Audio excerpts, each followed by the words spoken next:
Hey guys, happy Monday. I'm here with my boyfriend David. Hello everybody.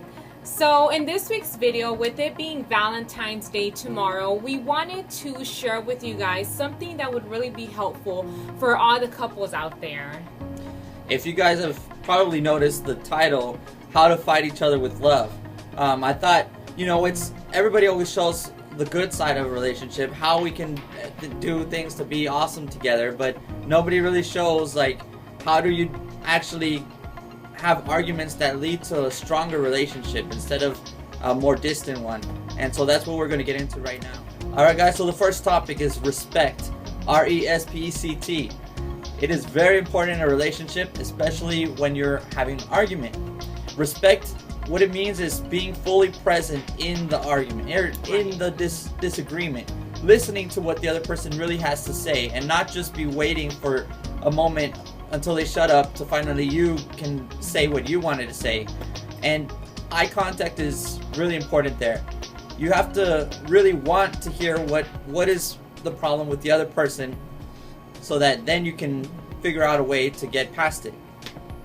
Yes, and another point is do not stab each other with words. As we all know, words are extremely powerful, and when you are angry at your partner, it is so easy, guys, to say something that you later on will probably most likely regret. Another point is sometimes you may need to take a moment and step back and cool down.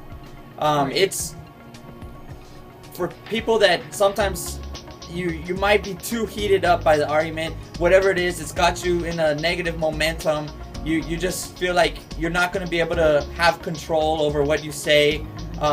It's perfectly fine to ask for a moment to, step back. And what you want to focus on is, though, asking for it respectfully and with love. Right. Like, for example, I would say something like, I love you, but I really don't like what happened here.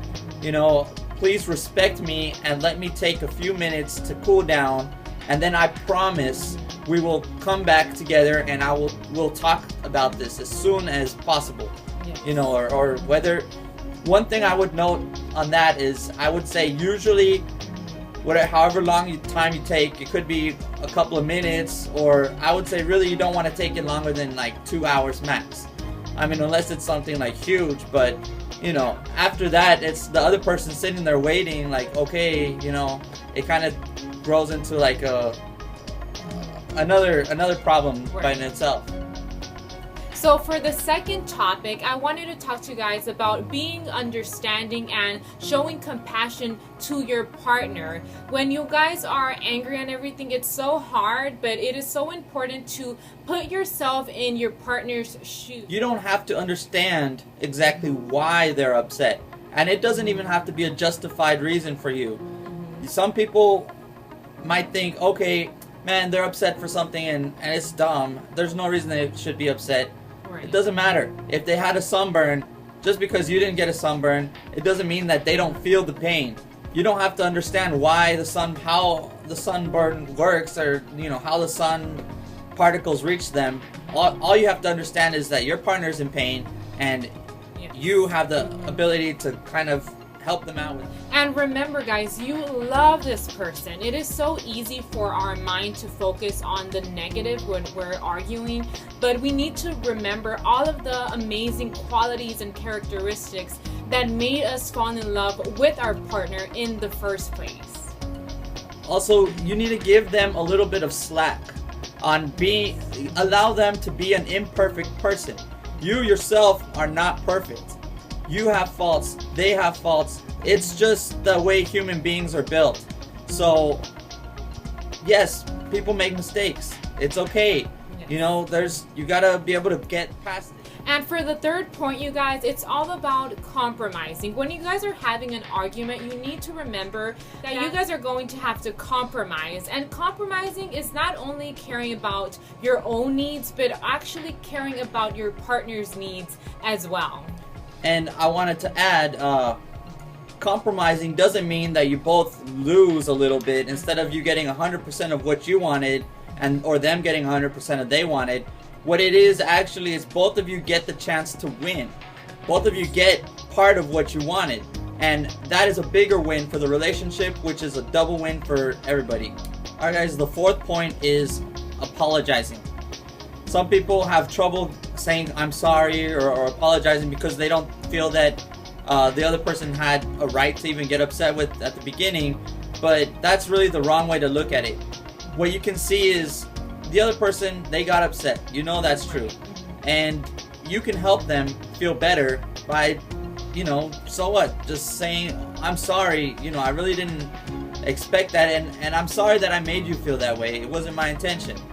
And I know for the most part, people can agree with that point. And I just wanted to get into basically what I think is a good structure of a great apology. Basically, number one, you have to make it very clear that you understand what you did and why it was wrong or why it would upset your partner.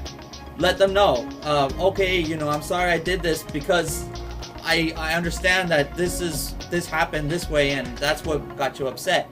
And a second point is you have to express that you are sincerely sorry, and you can reach down inside and pull something out. Just you are sincerely sorry. You're sincerely sorry that you made them feel that way, right? Another important part is that you feel that it pains you to see them upset. Right. Yeah. That you don't like seeing them upset, and it should be true anyway. Point number 3 is you got to express that you will try your best to work on it and make sure that it doesn't happen again. You can add on there that you will try to make it up to them, and the last point, most important, tell them you love them. I'm sorry. I love you. I want to make it up to you. I will try not to, do this again. Forgiveness and making up. Realizing that you fully understand one another, and so you guys don't have to have this same argument over and when you're able to overcome this, it's going to strengthen your relationship so much more. Relationships are basically like bank accounts. Whenever you have a negative interaction, like a disagreement, that's like a big withdrawal. So actually, there's studies that show happy couples usually will have, on average, 5 positive interactions to 1 negative interaction. So what this means basically is you don't want your account balance to go negative in your relationship. That will mean you're both miserable and you're not happy. So you just had an argument. Okay, that's fine. Everybody has arguments. Now, why not take initiative and make a deposit? Make a deposit into your relationship account and go out, have some fun together. Schedule time, just do stuff together that you both appreciate and laugh a lot. Laughter, having fun, that's all these positive interactions. They all lead to a great relationship, and those are the keys that we've came up with to help get people past arguing and get into strengthening their relationships and moving forward. So that was our video for this week. Thank you so much for watching, guys. And if you have any comments or any advice that you have on really having a great relationship, we would love to hear your thoughts. So leave your comments down below. We wish you guys have a happy Valentine's Day with your loved one, and we will see you all next week. Bye, guys. Bye.